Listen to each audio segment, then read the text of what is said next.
Okay, welcome back. So tonight I wanted to talk about the 2+2 fuel pump hanger. It's basically, I've done the same video, well, a similar video for the 2+0 version of these, and I wanted to do the same exact format. What I wanted to do is do a live video of where I show you how to install fuel pumps if you choose not to purchase it with the hanger.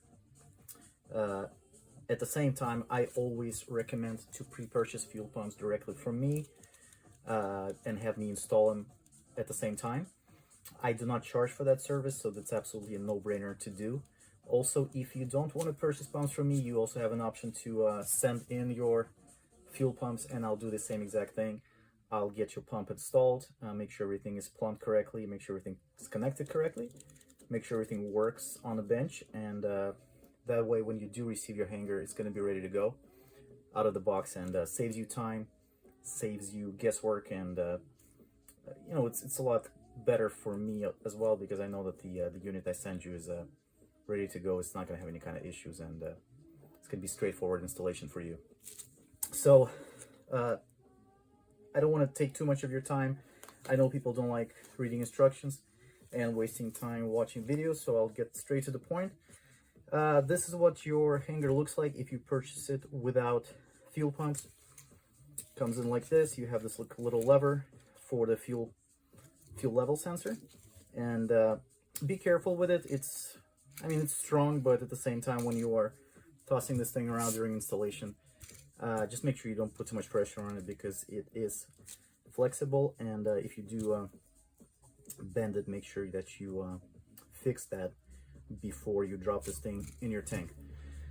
So the two main versions that this hanger comes in, it would be a single pump version or a dual pump.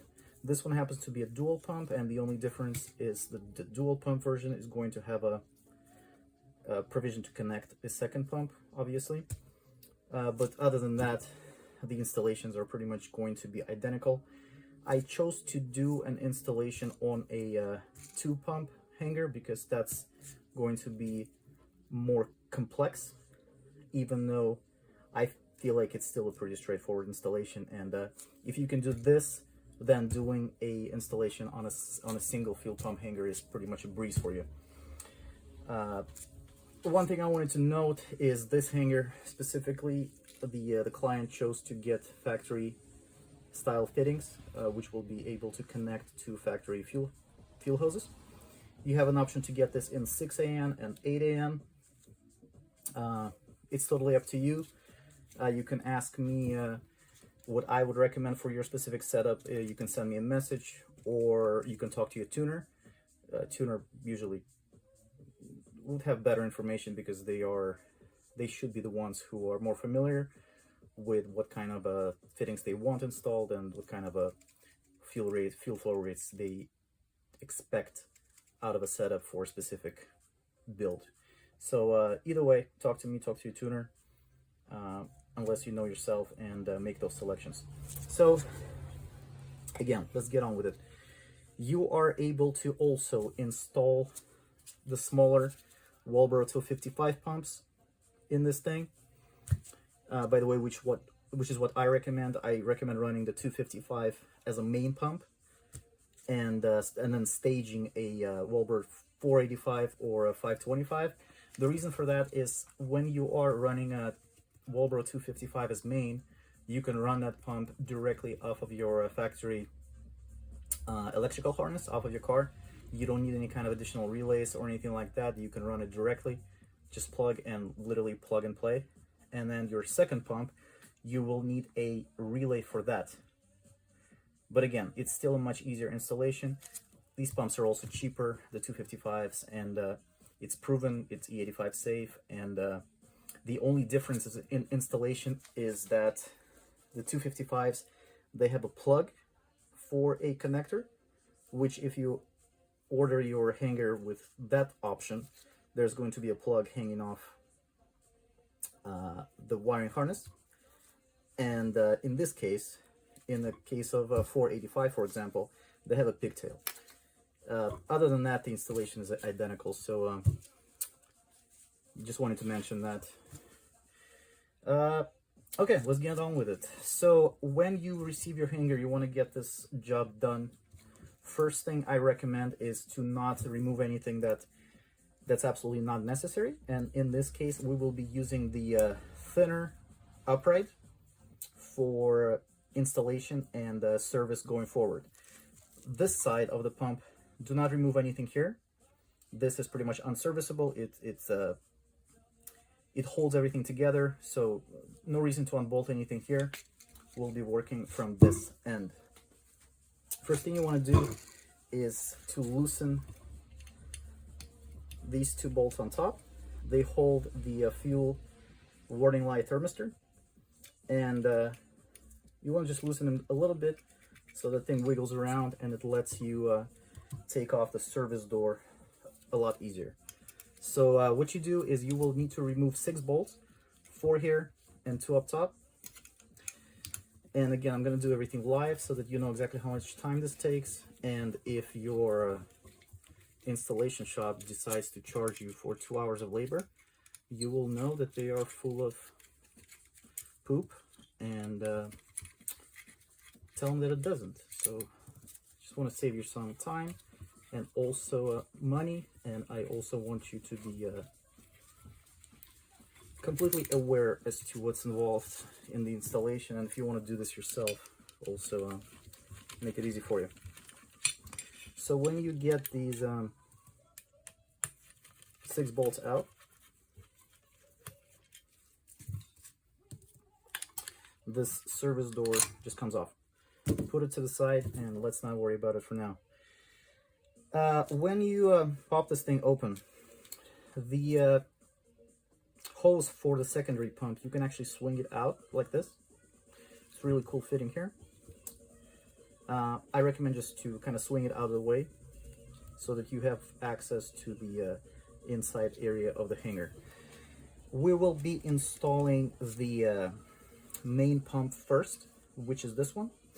This is a regular rubber hose, except it's a submersible type. It's all fuel safe, so it's not going to corrode and it's not going to decompose. Really good quality stuff. Don't worry about that ever going bad on you.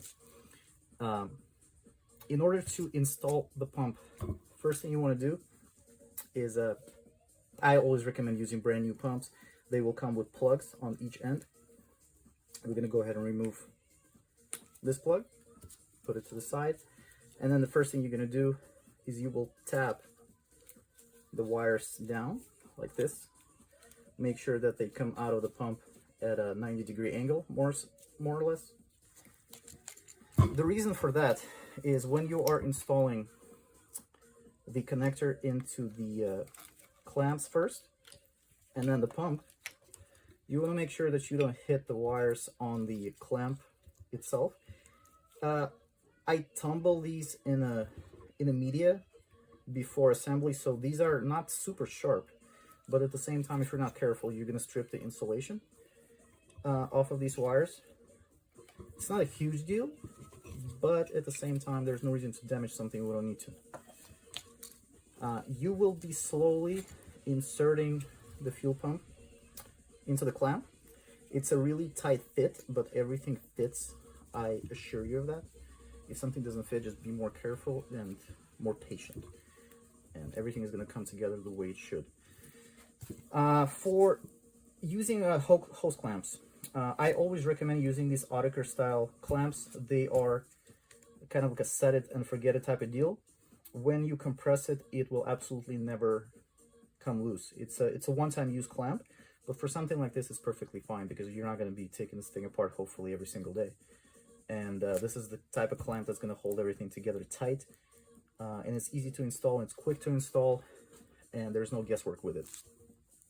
What I also recommend is before you install this thing, oh my god, this swell is horrible. Okay. So before you install anything, what I always recommend is to use some petroleum lubricant on the inside of the hose.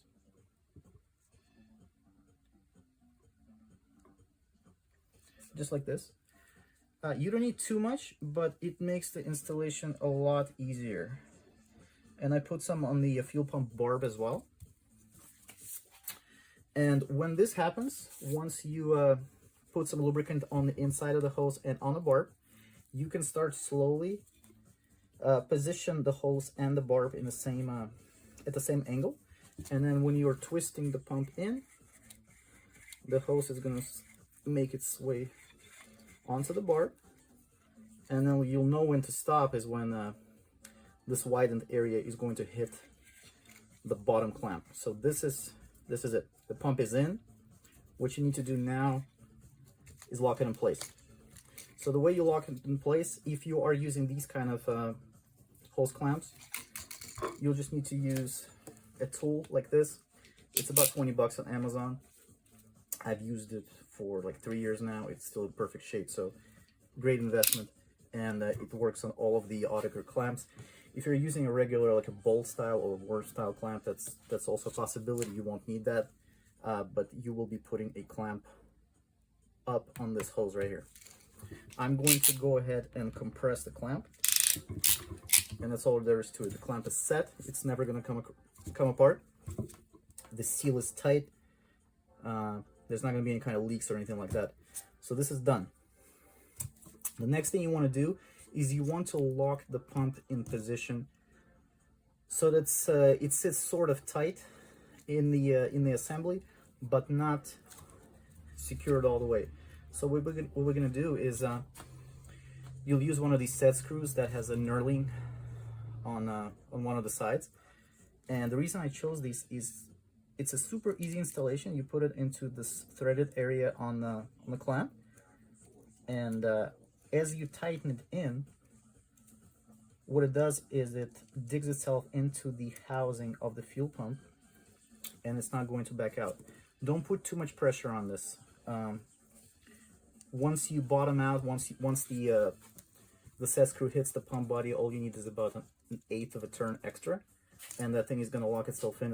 It's not going to come out. So at this time, we're going to install just one of them because we want this whole assembly to still be sort of loose and be able to move around, because we still need to install a second pump, and there's no reason to tighten anything just now. For electrical connection, what you're going to do is route these two wires out of the way a little bit to the side and bend them downwards. So they will need to look something like this. Once you get that done, plug the main pump into the shorter pigtail. It should plug right in and be set to go. So at this point, everything is ready for the main pump, and we are going to go ahead and move on to the secondary. For secondary pump, usually you use something that's either the same flow rate or larger. In this case, we are installing two Walbro 525 Hellcat pumps. They are relatively high flowing pumps, and this setup should be good to go for really anything that the customer is going to want to throw at it. High flow assembly, and this is going to make hopefully a lot of power for him without any kind of fuel supply issues. When you are installing a secondary or a staged pump, this is going to be the kind of the hardest part of the installation. But at the same time, if you are patient with it, you're not going to have any kind of issues, I promise you. The way to go about doing that is we will also start by tapping the wires down to 90 degrees almost. And we will begin inserting the connector with the pigtail first in this position, like so, so that the wiring is going to be facing kind of like the forward of the hanger. I'll show you a more detailed view once I get this thing in. And again, slide it to the side. Everything goes right in. And there you go.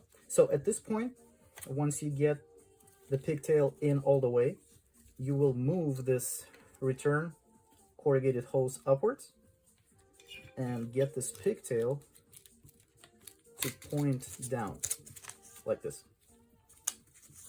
So make it point down like this. At this point, we're ready to go, and you can let this go now. And what we're going to do is we will connect the hose for the secondary pump now.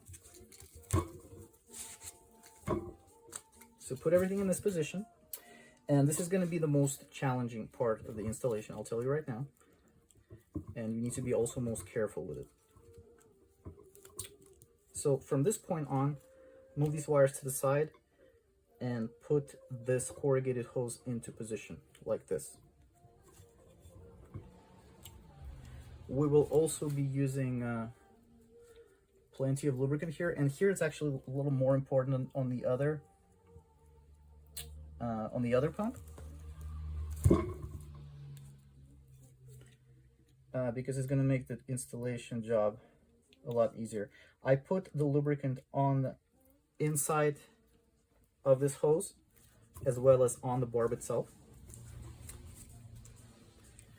Unless you're, I mean, this is going to help unless you're like super strong, but at the same time, there's no reason to to force anything in the assembly.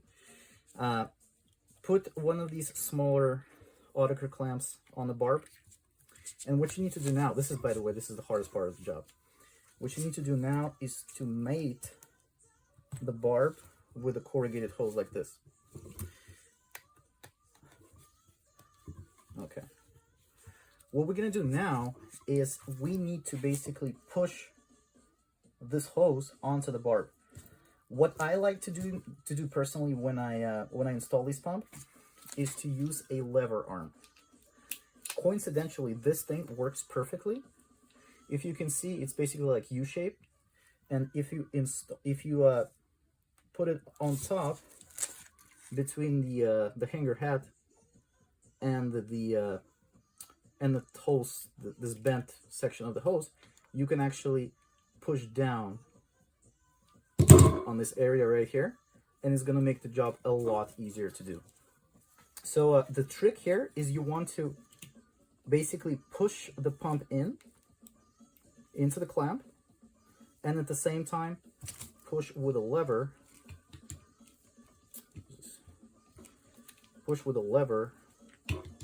downwards. So I'll show you how to do it like this. Okay, so you basically push the pump in and push it with a lever downwards. It doesn't have to happen in a single go. Right here, I'm going to take 2 steps to get it done. The hose is on about, I want to say 1/4 inch already, so we're almost there. And then what you want to do is get the pump in all the way, get it seated all the way into the clamp, and push on this thing one more time. Okay, just a tiny bit more, and we'll be good.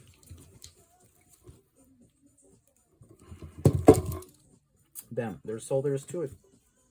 So the hose, as you can see, the hose is on the barb, and all we're going to do now is we'll position this autocre clamp and tighten it. When you are tightening these clamps on plastic barbs, you don't want to do more than 4 clicks with these types of wrenches.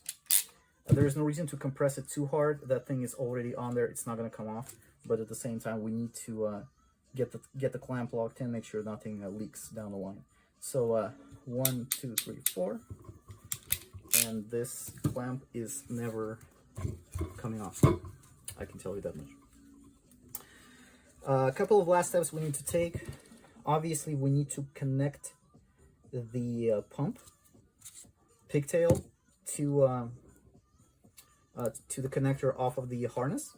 But the first thing we want to do is we want to lock this pump in a position, lock the secondary pump in a position.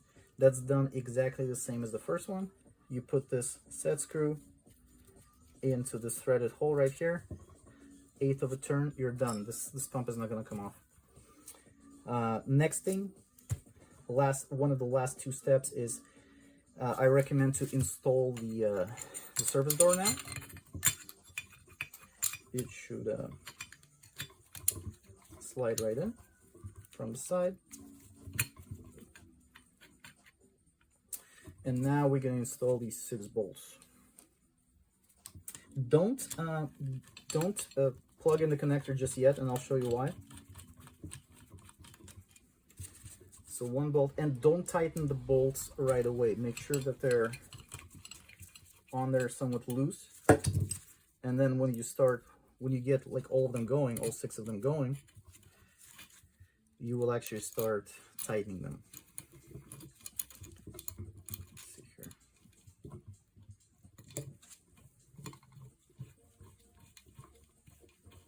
Okay, 2 more to go.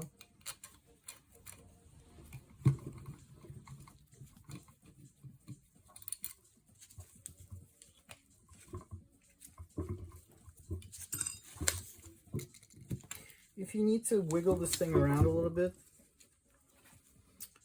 actually, you know what? I think it's actually a lot easier to install the upper bolts last, because these are usually the toughest to get in, and then let's get them in first. Okay, now see, now this bolt goes in easily. And then the last one on the bottom. Okay, beautiful. Now that they are all in, don't tighten them. Get these 2 upper bolts installed.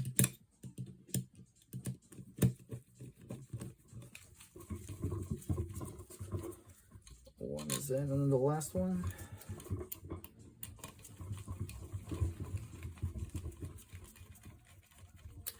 And here we will tighten them. Don't tighten them too hard. Just, just use your judgment and not too much force on them. Just, kind of turn them probably a quarter of a turn once they start, once they hit the bottom. And this one too. And now we're gonna lock these guys in.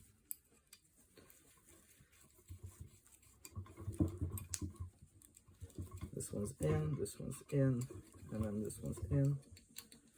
And then number 4 is also in. Once all of them are in, 1/8 of a turn on each, and they are set. The last thing you're going to do is you will tighten these 2 bolts right here that hold the fuel warning light thermistor. 1 and 2. So this is also tight. This is what you're looking at this point. Next step, we will install the, we'll plug in the connector, and that's really easy to do. From this position, you just plug it in like this, and you'll need 2 zip ties. At least I always recommend to do it this way. The smaller zip tie goes up top, and what you do is you hold these two wires that go to the thermistor, cut off all of the excess material, and then the last step is you will need to position this this connector like this, so it's alongside the house, the body of the hanger, like that. Insert the zip tie and grab the connector. Bam. We are done with pump connections. So at this point, both pumps are in, both pumps are plumbed in, they are tight in the housing. What we're also going to want to do is you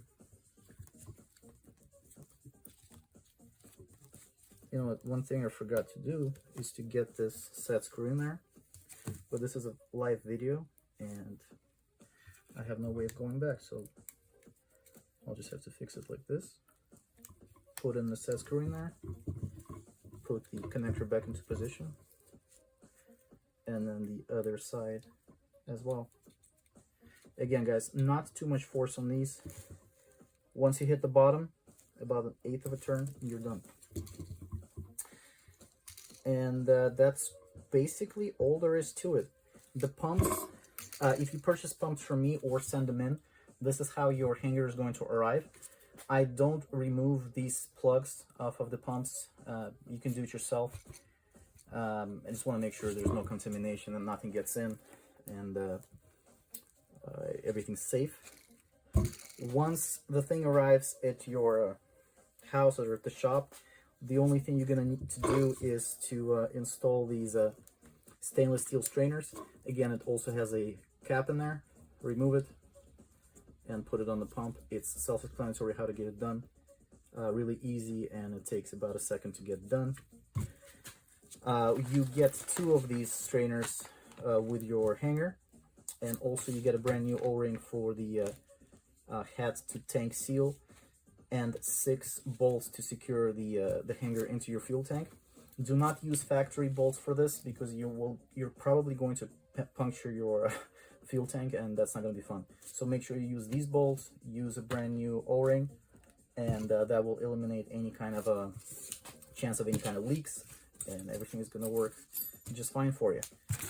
Last thing you're going to want to do is, once the hanger is in, or you can actually do that before you you drop this thing into the hole in the car in your trunk, you can connect the wiring harness to the bulkhead fitting on top of the hanger, lock it in with this sliding orange tab. This thing plugs in directly into your car's harness. This thing is to it's power supply for the secondary pump. I strongly recommend using a relay to supply power here. That's going to be the safest way to do it. I'm not going to explain how to get it done. There's plenty of videos on YouTube and a bunch of how-tos on forums all over the place. And that's all there is to it. Hopefully it didn't take too much of your guys' time and didn't drag it for too long. I really hope this stuff is you know, helpful to somebody, and shows you all of the necessary steps in, I think, adequate details as to how to get this process done and executed quickly, safely, and to make sure everything works fine, and have you on the road almost immediately. This is probably the easiest solution for you to upgrade fuel pumps in your 300ZX 2+2, and with different configurations you can go from something like just the replacement of your factory hanger with something like a 255 pump, or a high performance setup like this one we have here with 2 Walbro 525 Hellcat pumps. If you have any questions, let me know in the comments. If there was any kind of awkward moments in the video, that's the way it has to go. It's live video, and that's the way I like to do it, just to make sure that you know the exact process and give you confidence to do it yourself if need be. Any questions, let me know on the through a contact page on my website, or obviously anywhere on my social media. I'll get right back to you and let you know what, and get everything taken care of for you, and get you on the way. Thank you so much for your attention, and hopefully this is going to help somebody.